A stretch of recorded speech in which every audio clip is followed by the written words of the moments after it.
The study is patients who are eligible, that is methamphetamine, cocaine abusing patients. That should be their primary drug of use. If they are also engaged in alcohol abuse or other things, we are allowing, but their primary has to be cocaine, methamphetamine. And they are then randomized to either addition of exercise or addition of health education.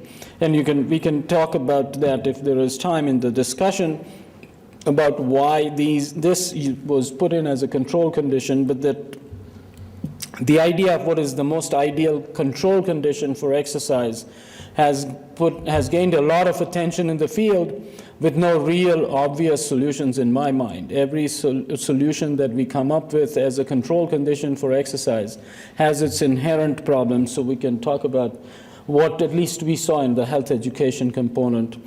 Suffice it to say, we were very clear about two fundamental realities: is make it interesting for the patient so that they don't drop out at a higher rate than this group, and provide enough attention so that this group does not get more attention and therefore its effect is misunderstood or at least criticized as being related to attention. The primary outcome is a 12-week trial, and that is followed by an additional 6-month follow-up phase. That's the bottom line study. It's a 330-patient study in 9 centers around the country. It will evaluate, like I said, it's comparing treatment as usual plus vigorous exercise versus health education, and they will be followed for 6 additional months.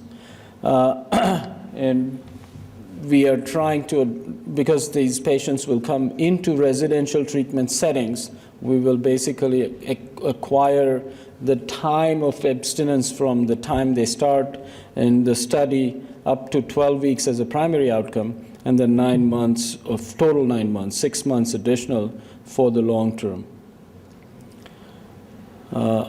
I'm going to go through this a little more fast. The primary outcome is timeline follow back, so that is a self-report measure that measures the days of drug use. And the secondary outcome is using urine drug screens. Both of them have advantages and disadvantages. The timeline follow back allows you to get data for every day of the patient's observation period. The disadvantage is you have to depend on self-report. Urine drug screen is very positive, is objective. The disadvantage is if the patient doesn't show up on the day of having to give the urine drug screen, you do not know if the patient was using drugs or not. And that missing data may drive the outcomes more than anything else.